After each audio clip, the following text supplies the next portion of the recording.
Ayan, hello po sa ating lahat. Team LC, kumusta po kayo? Sana ay nasa mabuti po kayong kalagayan. So, kita naman po natin kung gaano ka-engrande ang birthday celebration ni Beyonce. Kahit nasabihin po natin may mga kulang, nawala po yung pera ni Beyonce na para sa kanyang money bouquet, ay kita naman po natin ay napakaraming nag-enjoy. Ang daming nagmamahal po talaga kay Beyonce, diba? Kita naman po natin walang halong eme. Grabe yung dibo po niya, napakalaki po ng gastos ng Team Kalingap, especially ng sponsors ni Beyonce. Kahit na may mga kulang, may nalustay na pera, masasabi mo worth it.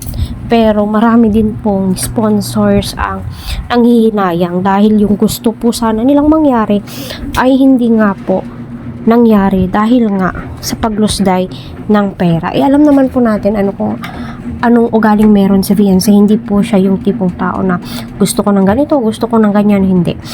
So sino nga ba tong babaeng ito? At nasapawan nga daw po siya at feeling ko di talaga siya invited. Nakita ko lang din po ito sa kasamahan kong si Ilocano Vlogs, Kalingap Angels 27. Kita po at rinig po natin yung boses po niya doon. At wala daw po siyang pake, wala siyang L. Yung tipong gigil na gigil. Para sa akin, bilang mga ki-angels, kahit na hindi ka ki-angels, bilang respeto na lang din po. Although, ginigin po yung respeto po. Pero maging masaya po tayo kung ano po yung natatamasa ng kapwa po natin.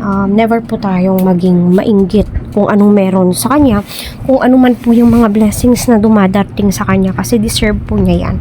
At kita po natin si Beyonce mula noon hanggang ngayon, kita mo po talaga ang ganda, ang laki ng improvement po niya, pero never po natin nakitaan na